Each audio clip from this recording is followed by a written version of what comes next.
civil Um brasileiro. detalhe importante que é resgatado em vida, não é? Resgatado em vida.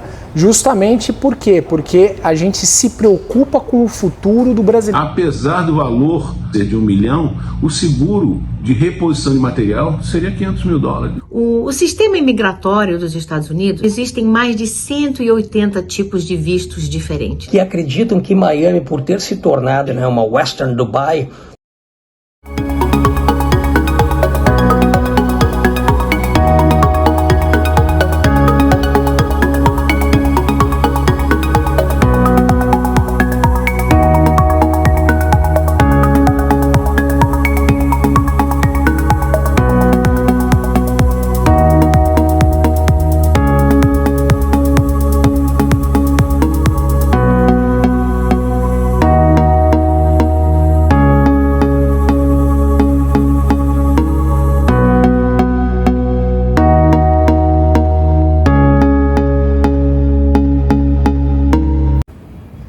Olá, sejam bem-vindos ao Eco Bagagens. Hoje no programa vamos conhecer a história de brasileiros que fizeram e fazem sucesso nos Estados Unidos, contar um pouco da sua história, da sua trajetória e mostrar como é o sucesso de quem vive lá. Mas começamos o nosso programa com uma entrevista com um brasileiro que trabalha numa empresa americana muito conceituada, mas que está em São Paulo, Brasil.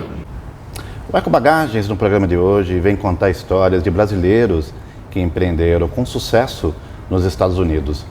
E hoje nós começamos falando com um brasileiro que foi homenageado lá, em Chicago, mas que reside em São Paulo, Brasil, e vai nos contar um pouco da trajetória dele de sucesso na Prudential, que é um modelo americano de seguros, que já existe no Brasil. A gente vai descobrir um pouco sobre as dificuldades de se implantar uma outra forma de pensamento em território nacional. Estou ao lado do Marcos Vinícius Nunes Amaro. Marcos, tudo bom? Tudo bem, Rogério? Como vai? Marcos, a gente sabe que o modelo americano é um modelo diferenciado, que é referência em qualquer parte do mundo. O que é a Prudential? Explica um pouco pra gente. A Prudential hoje é um dos maiores conglomerados financeiros do mundo, fundado há mais de 150 anos por John Dryden, que inclusive foi senador nos Estados Unidos, naquela época, através de, em parênteses aqui, uma história de amor, né? Não sei se você sabe, mas a história diz o seguinte: em 1875, o americano passava por uma crise econômica financeira. E através do amor ao próximo, ou seja, de dar mais dignidade ao povo americano, foi que surgiu, através do mutualismo e através de 3 centos de dólares, uma cooperativa fundada por John Dryden, fundador da Prudential, para que ele pudesse dar mais dignidade ao enterro dos entes queridos dessas pessoas. Daí surgiu a Prudential, que até 2001 era uma empresa familiar, tornando-se depois uma SA. Hoje, uma das principais ações mais valiosas na Bolsa de Nova York, é uma multinacional americana no mercado securitário, hoje a Ferrari desse mundo securitário em vida. Nós temos uma diferença muito grande do modelo americano para o modelo nacional. Eu queria que você destacasse o que tem de diferente, porque é um resgate em vida, não é um patrimônio em vida. Perfeito. A Prudential ela traz um conceito de seguro de vida em vida. Quando nós falamos de seguro de vida no Brasil, normalmente, eu brinco com todo mundo, nós poderíamos chamar, entre aspas, o seguro de morte, né? O que de fato não é o conceito que nós trazemos com a Prudential. A Prudential ela traz algo como seguro de vida em vida. Situações pela vulnerabilidade nossa como ser humano de acontecer, e se acontecer, ela anda como 2 pilares financeiros, fazendo com que você não dilapide um patrimônio, se preocupando não só a curto, como a médio e a longo prazo. O brasileiro normalmente está acostumado a se preocupar com hoje, né? Mas a gente traz um conceito de fazendo com que as pessoas se preocupem sim com hoje, mas que eles possam se programar aí para o seu futuro também.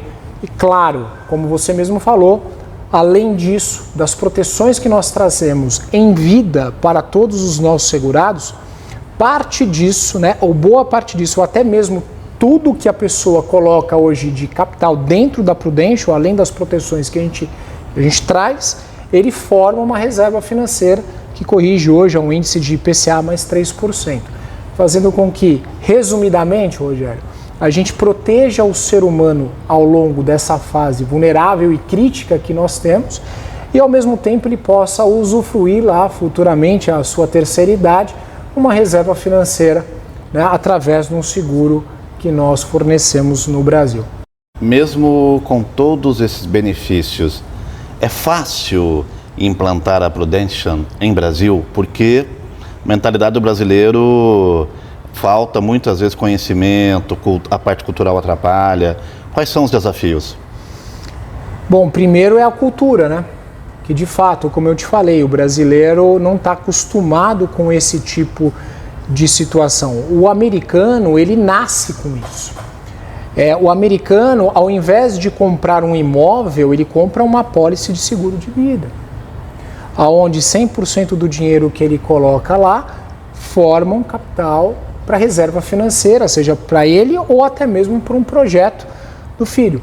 A gente fala outras questões aqui, como por exemplo, os seguros no Brasil são alugados. Há uma descrença da população brasileira, além de tudo, né?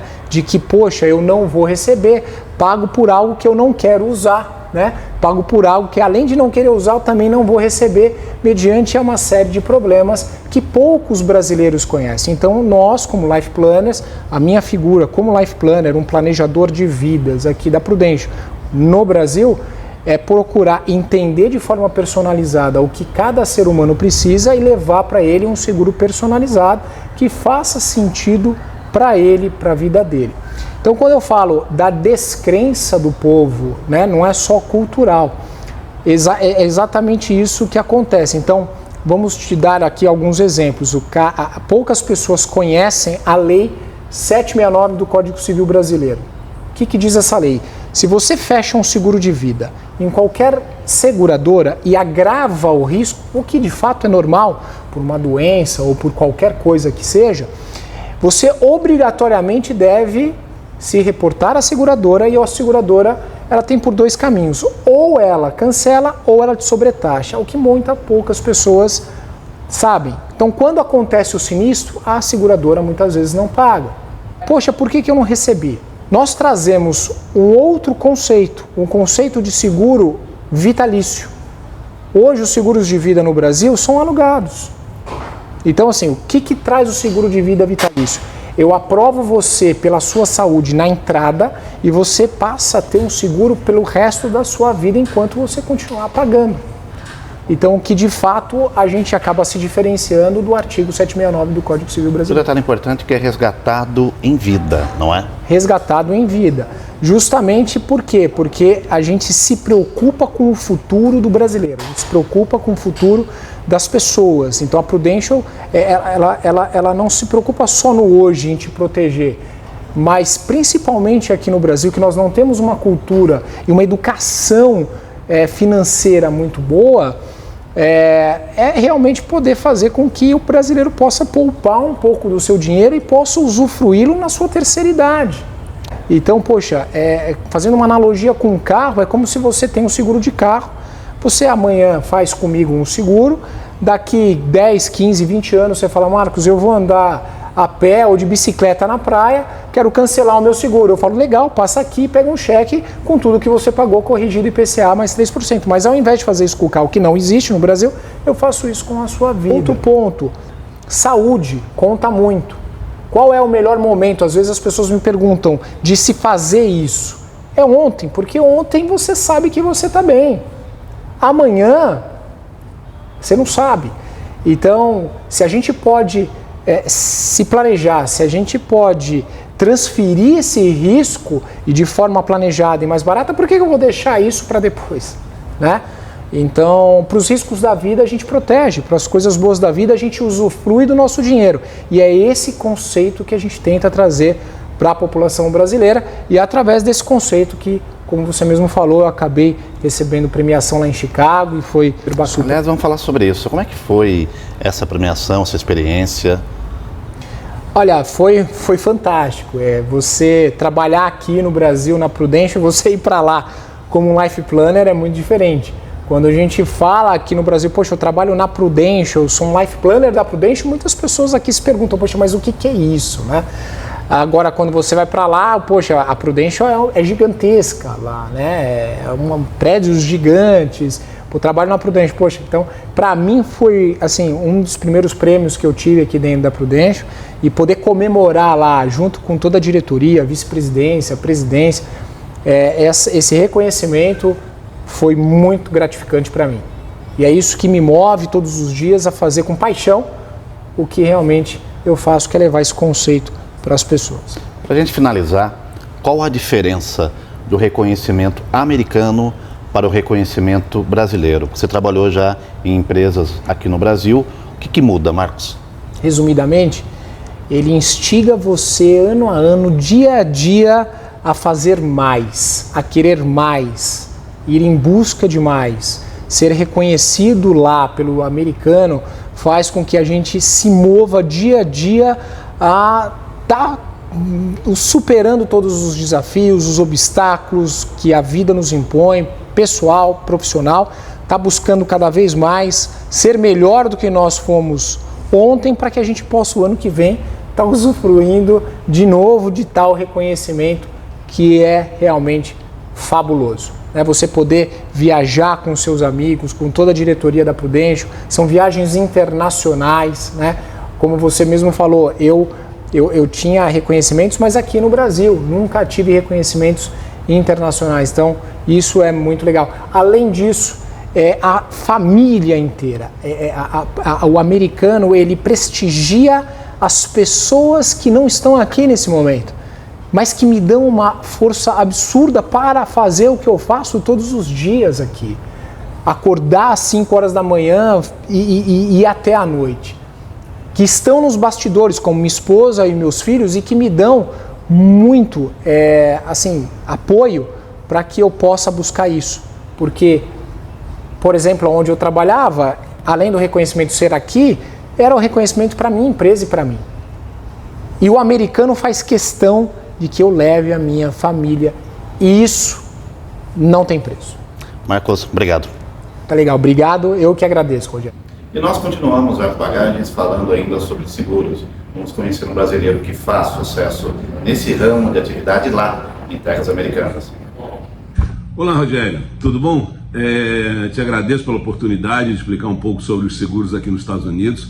Meu nome é Rainer, eu sou um agente de seguros licenciado aqui na Flórida e em saúde até em alguns outros estados. Eu estou aqui querendo esclarecer uns pontos que às vezes as pessoas não entendem a complexidade dos seguros aqui nos Estados Unidos. Para começar, um seguro de propriedade, no caso um imóvel, você não tem que segurar o imóvel pelo preço de mercado, pelo preço que você está comprando esse imóvel ou que você possui esse imóvel no valor do mercado. O seguro de propriedade ele é feito em cima do valor de reposição de material. Isso significa que se você tem uma casa que custa $1 milhão, mas reconstruir ela completamente, você vai gastar em materiais todos 500 mil, você faz o seguro da sua propriedade, apesar do valor dela no mercado ser de $1 milhão, o seguro de reposição de material seria $500 mil. Isso, nos carros, uma coisa bacana que tem aqui é que, por lei, você é obrigado a ter um seguro. Você pode até abrir mão do seu seguro na sua própria propriedade, no seu próprio veículo, mas você não pode abrir mão de proteger terceiros. Então é uma coisa muito séria aqui nos Estados Unidos a questão de seguros. Um policial pode parar você na rua e botar cargos sérios a você pela falta de seguros no seu veículo. Então muitas pessoas que vêm para esse país nosso maravilhoso, desculpa dizer assim, às vezes não entendem que a questão do seguro aqui é muito séria. E como os bens, as coisas aqui são muito caros, o seguro de saúde daqui é um dos mais caros do mundo. Então, se você não protege a sua saúde com o seguro, você dá entrada em um hospital e tem uma cirurgia de emergência, ninguém sabe quanto vai ser o valor que vai ser gerado nesse procedimento. porque inclusive muitas vezes o hospital, a sala de operação, o médico e o anestesista, todos fazem suas cobranças separadas. E o seu seguro-saúde, que praticamente todo mundo pode ter, é uma coisa que todo mundo se assume que deve ter, muitas pessoas não sabem disso. Você sabe que até um estudante pode ter um seguro de saúde aqui. Se você tem direito de viver nesta terra legalmente, você tem direito a ter um seguro de saúde aqui. E muitas pessoas confundem o que é benefício com direito. É uma coisa muito complicada para as pessoas que emigram para cá. Então, qual é a melhor coisa a fazer? A melhor coisa a fazer é você perguntar a alguém, se educar em relação a isso. Uma das coisas que você não deve dizer quando um policial te para na rua com um carro é dizer: desculpa, eu não sabia.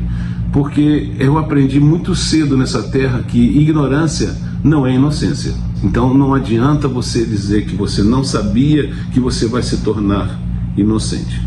Então qualquer dúvida que você tenha, qualquer questão que você queira esclarecer, liga para o agente seguro, liga para mim também, é só para esclarecer, não é para vender. O agente seguro não está para vender, o agente seguro está para ajudar. A primeira norma de um agente seguro é ajudar a pessoa. Eu agradeço a você por essa forma de ajudar as pessoas até entenderem qualquer pergunta, qualquer questão, entre em contato. Um grande abraço. Vamos agora conhecer um pouco do mercado imobiliário, conversando com um brasileiro que é diretor de uma empresa super conceituada no estado da Flórida. Meu nome é Daniel Kovics, eu sou diretor de vendas da Elite International Realty. Somos uma imobiliária atuando no mercado da Flórida há mais de 30 anos, principalmente nas regiões de sul da Flórida, que seria Miami, Fort Lauderdale e Palm Beach, e na região central do estado, Orlando e Tampa. Estou aqui para atualizar um pouco sobre o mercado imobiliário atual dessas regiões. Nós tivemos um crescimento completamente fundamentado em todo o estado, principalmente nessa região que atuamos.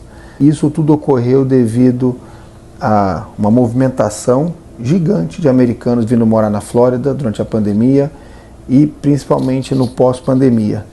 Durante o ano de 2020, o estado da Flórida foi um dos primeiros, se não o primeiro, a começar a abrir restaurantes, entretenimento e dar as boas-vindas aos turistas, principalmente os americanos. Lembrando, nessa época ainda havia uma restrição de viagem internacional e muitas pessoas optaram por não viajar internacionalmente, mas o público americano ele veio passar uns meses aqui porque houve um divisor de águas nessa época, que foi o trabalho remoto. Então, com o trabalho remoto, o americano poderia escolher onde ele queria trabalhar e muitos optaram por vir para a Flórida. Acontece que no mundo pós-pandemia, muitos dos americanos que vieram ficar alguns meses aqui optaram por ficar de forma permanente. Isso obrigou que os donos das empresas, os empresários e as grandes matrizes americanas acabassem ou relocando para cá o headquarters da empresa ou abrindo, no mínimo, uma filial aqui. Então, apesar de muitas notícias que se estão lendo, se falam em crise, possível recessão, etc., a Flórida, ela foi no passado, ela é e sempre será o que eu considero um ponto fora da curva. Ela nem sempre, nosso estado, ele segue as tendências globais ou americanas. Então, nesse momento, que está havendo uma desaceleração maior em outros estados, a Flórida, ela continua crescendo. Apesar de haver pequenas correções pontuais de valores, ainda existe, na minha opinião, mais procura do que oferta. Então, estamos passando por um ciclo bastante positivo. As construtoras estão lançando e sempre as construtoras locais estão vislumbrando um público internacional. Então, temos aí um cenário na América Latina no qual as pessoas estão buscando um pouco essa defesa de patrimônio, um pouco de diversificação cambial, essa diversificação geográfica de ativos, e a Flórida sempre acaba sendo um destino natural, não só do brasileiro, mas como de toda a América Latina. Então isso tudo gera uma demanda, faz com que mantenha os preços num patamar positivo, sem grandes correções, e um horizonte bastante otimista. A Flórida, no ano 2022, foi o estado que mais recebeu americanos para vir morar de forma permanente. De todos os 50 estados americanos, a Flórida recebeu mais de 300 mil pessoas no ano passado que optaram por vir morar aqui. Isso é um número bastante significativo. A região de Miami recebeu 7 bilhões de dólares em compras de estrangeiros no ano passado. Então as estatísticas são muito positivas, houve aumento em todos os setores. No âmbito de imóveis comerciais, por exemplo, existe uma demanda enorme de pessoas da América Latina buscando um imóvel que gera renda.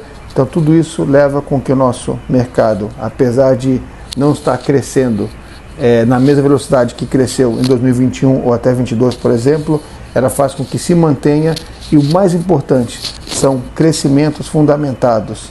Não é um crescimento como houve em 2007, 2008, que foi gerado por empréstimos facilitados, etc. Com um horizonte aí na frente bastante promissor. Imigração é sempre um tema muito recorrente quando pensamos nos Estados Unidos. Vamos saber um pouco mais com uma advogada super conceituada. Oi, Rogério, tudo bem? Obrigada pelo convite. Estou aqui hoje para falar um pouco sobre imigração nos Estados Unidos e as maneiras de imigrar legalmente para cá. O sistema imigratório dos Estados Unidos, dentro dele existem mais de 180 tipos de vistos diferentes.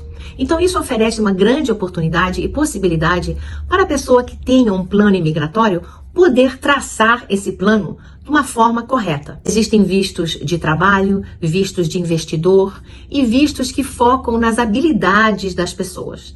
Esses vistos de habilidade são muito populares com profissionais que possuem mais de 5 a 10 anos de experiência, além da formação universitária.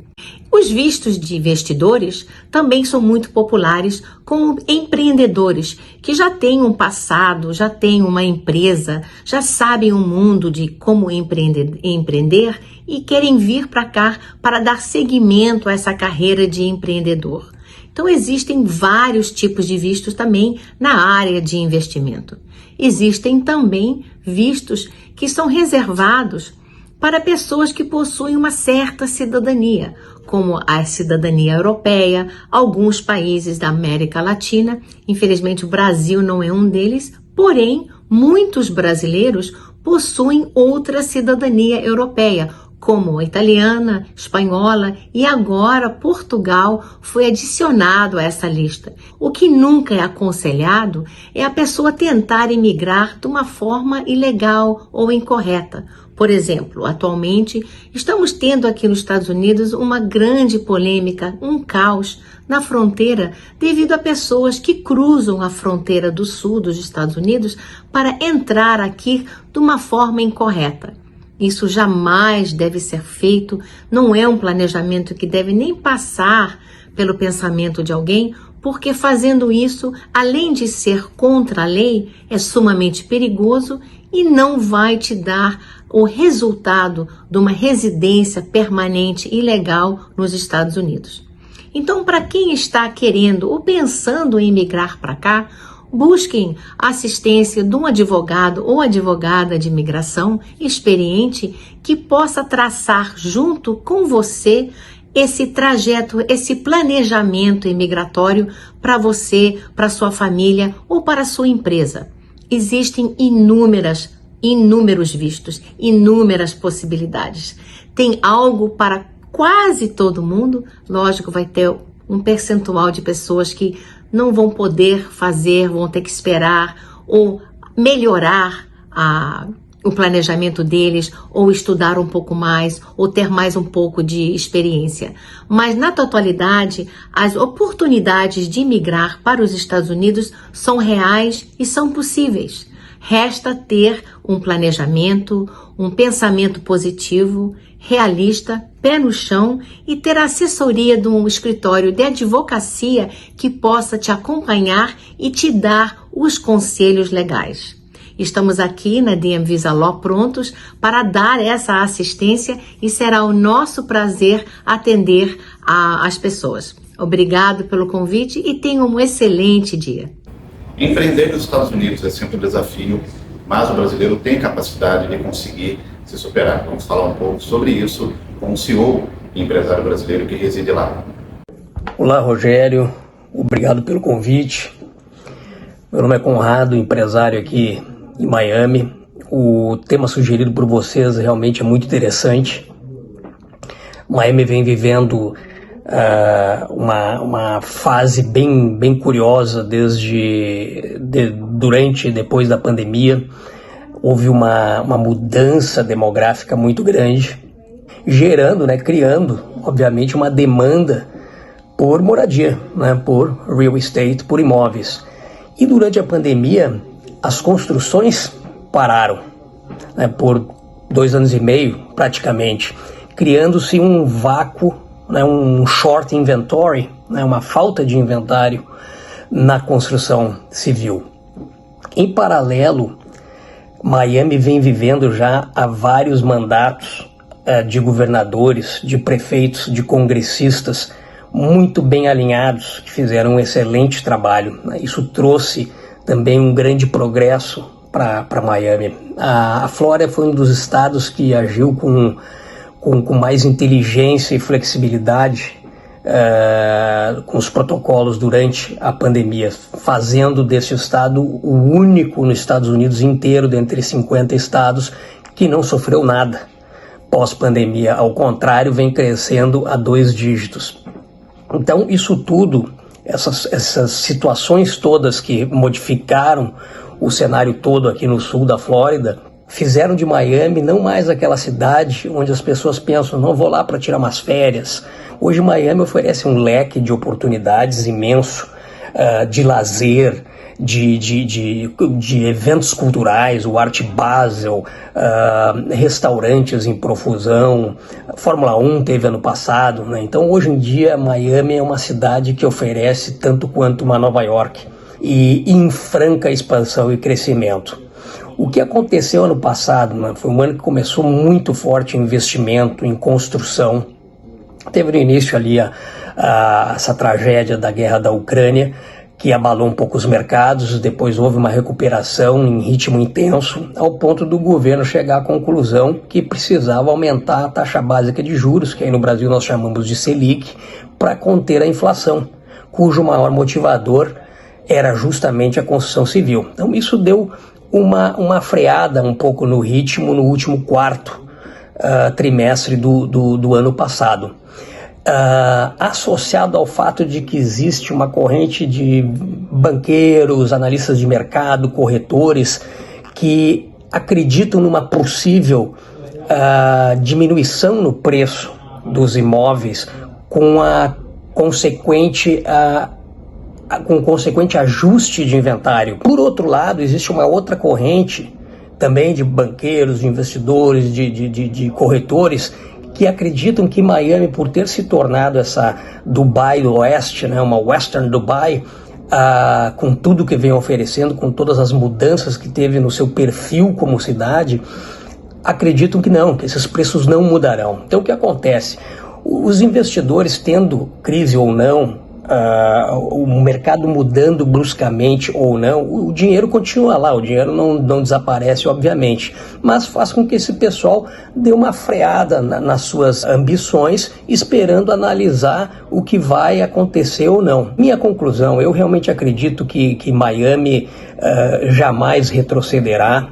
Ela é a cidade mais importante dos Estados Unidos no momento, uma das mais importantes no mundo, um dos 3, 4 primeiros maiores destinos em procura no mundo.